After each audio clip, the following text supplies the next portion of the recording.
Hello, everyone. My name is Christy Placido. I'm Carrie Toth, and welcome to the CI Diaries, episode 2. Episode 2. Woohoo. I'm so excited about this one. So we actually got a special request to talk about this topic. So I'm excited. We're already getting special requests, Carrie. Isn't that fun? It is so fun. I know. So today we're going to be talking about the difference between CI and ADI. Yes. CI versus ADI. So many acronyms. Yeah, we have a lot of acronyms in the world of teaching. Yeah, for real. So let's just get the definitions out of the way first. So first of all, CI is a term that's actually been around for a really long time, and it stands for comprehensible input. And the essential definition of comprehensible input, I would say, is just any input, whether it's reading or spoken input, that the person receiving the input can understand. Would you say that's fair? That input, I would say that is fair. So that input varies by consumer. Yeah. Every student in your class is going to have a little bit different experience with that comprehensible input because they'll all comprehend a little different amount. So I really like the way that Dr. Terry Waltz has kind of reframed this. She frames kind of the goal for teachers to provide to their students comprehended input.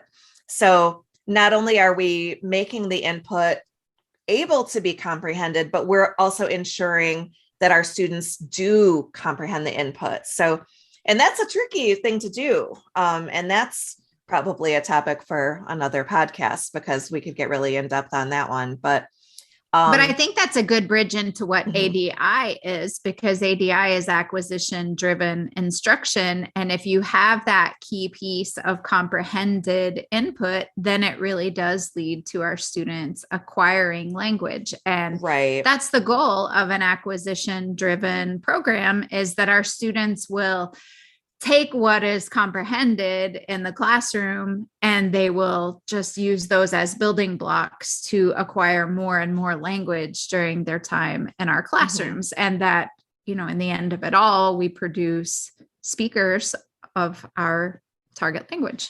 Right. And I think that a really common misconception that surrounds the idea of comprehensible input is I think a lot of people think that comprehensible input is a methodology.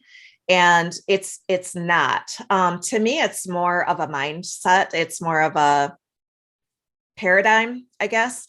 And for a lot of us, it's a mind shift from the way that some of us started teaching or were taught to teach.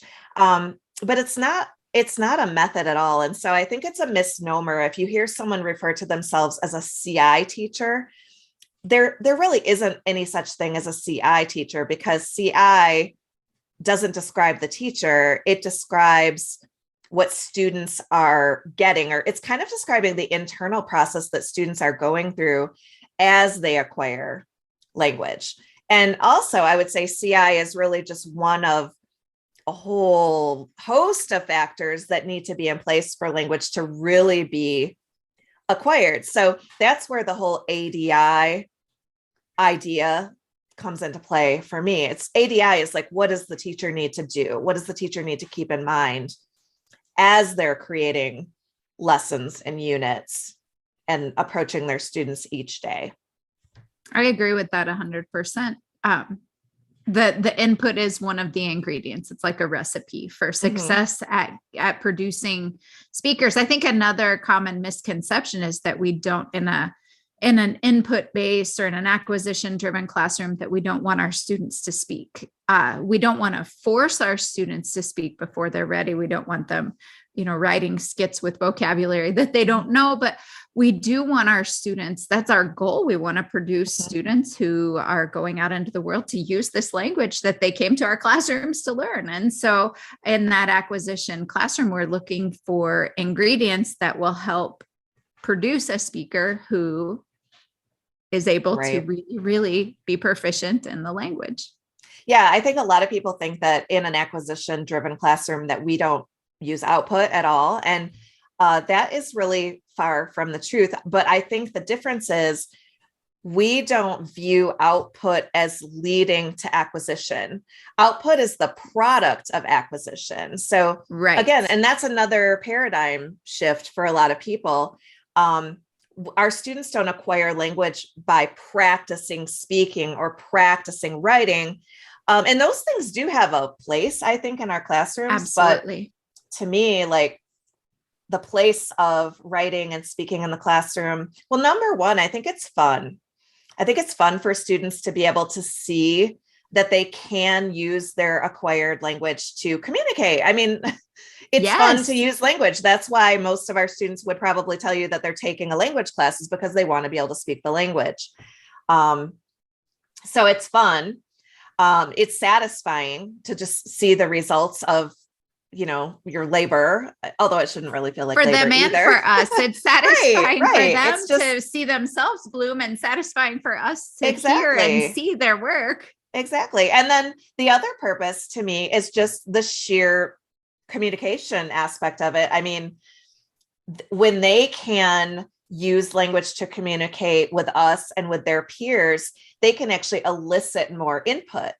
So if they're able to communicate back and forth with the teacher, or maybe back and forth with a native speaker that they know, they're going to be able to generate more input from that person that they're interacting with. I mean, I don't know about you, but I have students who are always telling me that they'll be online playing some video game and they're, they got their headphones on and there is another teenager who speaks Spanish who is also playing the video game. And they're like, Mrs. Placido, I was playing my what do they play now? PS5, I guess. Yeah. If they can find one. I was playing my PS5 and there was a kid that spoke Spanish and I was actually able to understand what they were saying. And like, that is so satisfying for them to be able to do that. And when they actually do get the person to communicate back with them, they're like, well, this actually really works in the real world. So that's another use for output. And then I would also say another really important use for that output is assessment. If we can get students to speak or write, we as a teacher can see how we're doing, how much language are they actually acquiring. So there are definitely ways that output is important in our classrooms. We just don't approach it as output leads to anything. Output is a product, right? And so that is probably a key paradigm shift to remember as you think about acquisition driven instruction. Output exists in the classroom, but the paradigm shift in this acquisition driven instruction is that in my mind, it's not going to lead to my students acquiring language. It is a product for me to look at. Right. And I think it's really hard. Yes. And I think it's really hard for teachers to me, when I talk to other teachers, like that is a major sticking point for a lot of teachers and wanting to take that deep dive into becoming a more acquisition driven instructor is I think we've all been really conditioned to think that practice leads to proficiency. And this is something since childhood, everybody says practice makes perfect. Right. So. Which I always correct people that say that. I'm like, no. Practice makes proficient. But that's not really true in language class either, because it just doesn't. And, I have to put a disclaimer out here right now too, that Carrie and I are not second language acquisition experts by any means. We are classroom teachers. We're very experienced classroom teachers. We kind of jokingly say that we have over 50 years of combined experience in the classroom, AKA we're old. We look very young. Right. I mean, I have 10, Carrie has over 40. No, just kidding. I'm kidding. We're very experienced. I think we deeply believe in these things that we're talking about, but the reason that we believe in them is because we see them producing fruit every single school year, right? We see our students being successful with all of these techniques that we're talking about, but we're not second language acquisition experts. We listen to second language acquisition experts, but so I would like to make a recommendation if I can, if you don't mind. Please do. So I've been really enjoying a podcast lately called Unpacking Language Pedagogy. And the podcast is hosted by Dr. Florencia Henshaw. And who lives in Illinois with me. Yes. She is, what do you call yourselves, Carrie? Are you Illini? What do you call yourselves? We Illinoisians? Illinoisians. Okay. I'm a Michigander, so. No, we don't pronounce the S. We're Illinoisans. Okay, I'm sorry. Here in Michigan, we add an S to everything. You know, we don't shop at Meijer or Kroger. We shop at Meijers and Kroger's. We do that with Aldi's. Okay. Anywho, so Dr. Henshaw, she's fantastic. What I love about her podcast is she takes these really complicated science-y types of topics and she brings them to us. She makes them very accessible for classroom teachers and just anybody who might be interested in topics relating to SLA. So I really recommend checking her out. She's on YouTube. She's also wherever you get your podcast. So if you really want to dig a little more into the science, she's a great person to listen to.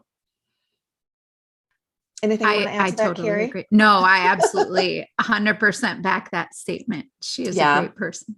Yeah. So I've learned a lot from listening to her podcast. Honestly, a lot of what she says. We actually have an invitation out to Dr. Henshaw to join us on our podcast. Yes. So, and she has accepted. So we look forward to that episode. And we will let her just like be super nerdy and we'll be like fangirling and you'll learn some things too. So, so Carrie, here's what I would like to talk about with just, we have a few minutes left in this podcast.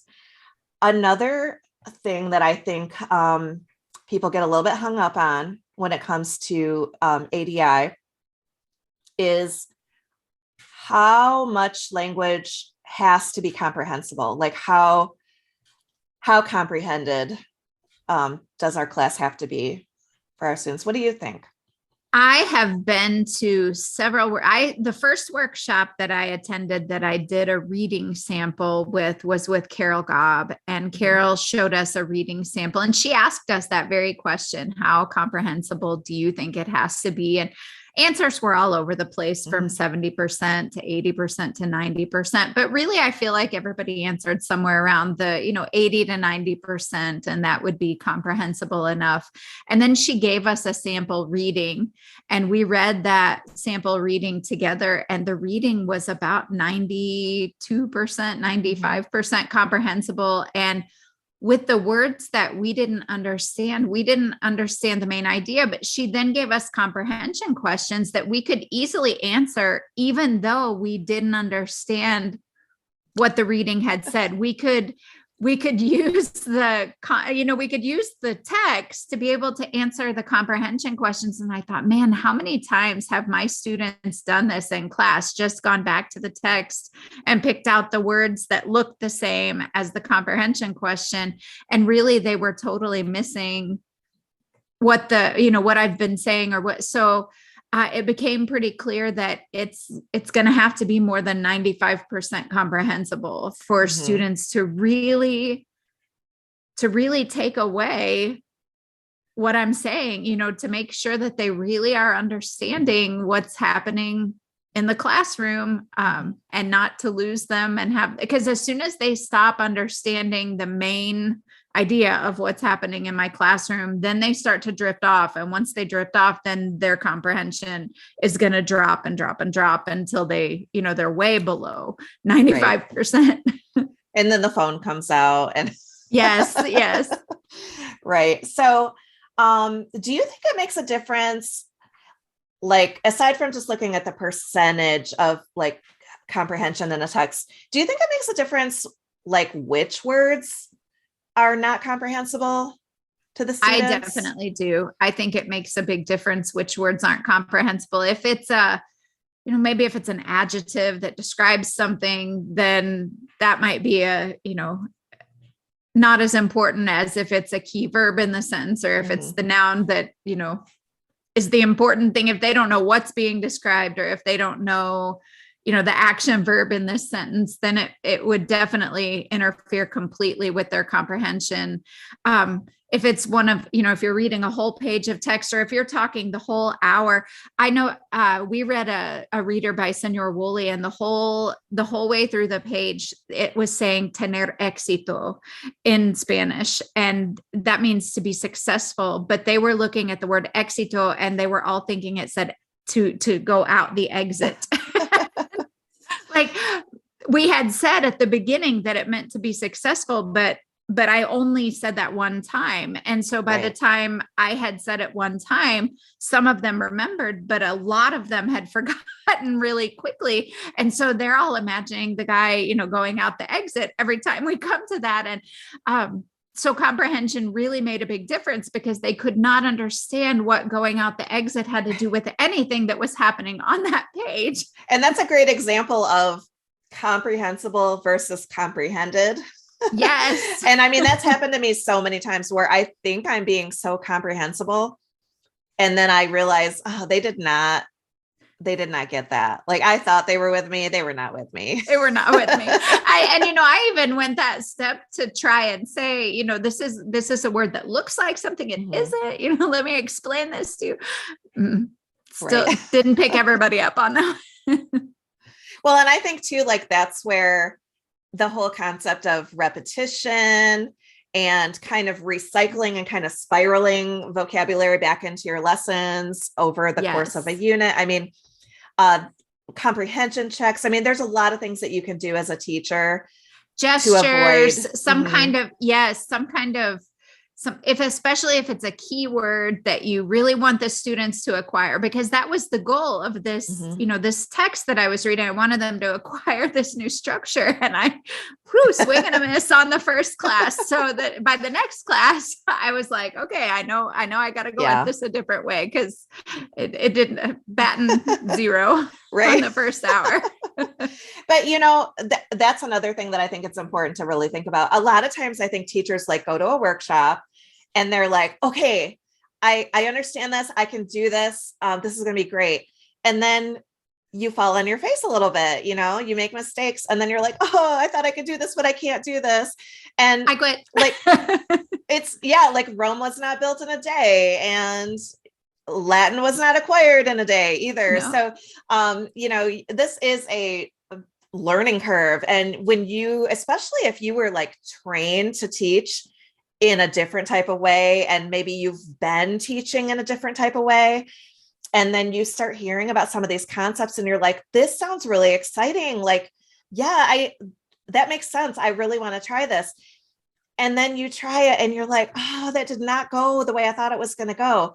This is a big shift, and don't expect to be immediately teniendo éxito. Don't expect to be having success right away, because don't run for the exit right away. Right. Right. You got to have a little grace with yourself as a teacher, because making the shift to an ADI classroom, it's a lot.